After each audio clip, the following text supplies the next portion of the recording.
Nokia 770 Internet tablet announced May 2005. If you mention the word tablet today, then most people will immediately think of the Apple iPad, or perhaps one of Samsung's many Android tablets. But 10 years ago, this month, it was Nokia that was pioneering in the early tablet market. Initially announced in May 2005, but only shipping in November, the Nokia 770 caused quite a stir when it was revealed to the public. The Nokia 770 broke with tradition in many ways. Firstly, at a time that Nokia's smartphones were all running Symbian, the 770 ran a version of Linux called MeMo. The 4.1-inch 800 by 480 pixel display may seem small by today's standards, but it was much bigger and better than any smartphone on the market. But perhaps the most significant thing was that it wasn't a phone.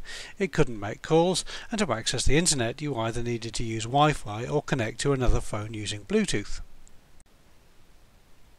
Pairing a tablet with a Bluetooth phone was a slightly fiddly arrangement, but the 770 would work with pretty much any Bluetooth device that had a data connection.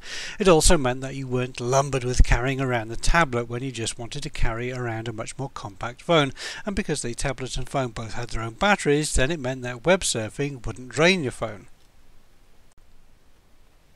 One striking thing about the Nokia 770 was the physical design, with a very retro futuristic look and a brushed metal reversible hard shell. Although the 770 was originally designed to be used with the integrated stylus, a software update made it easier to use with a finger instead. MeMo was a much more sophisticated operating system than Symbian, and it soon established a dedicated group of developers who started porting apps from other Linux-based platforms. Out of the box, the Nokia 770 had a web browser, RSS reader, email client, some games and PIM functionality, but it wasn't too difficult for someone with a bit of technical knowledge to add more. 2006 saw a major software update which made the 770 a lot nicer to use. Despite all the promise of a little Linux-based computer, the hardware platform was very limited, with a tiny 64 MB of memory and 128 MB of onboard flash storage plus an RS-MMC slot. The ARM-based processor was clocked at 252 MHz, which wasn't very fast even then. Many of these problems were fixed, with the N800 launched in 2007 and a number of other devices following. Ultimately, Nokia could never quite successfully transition these niche devices into success in the smartphone market.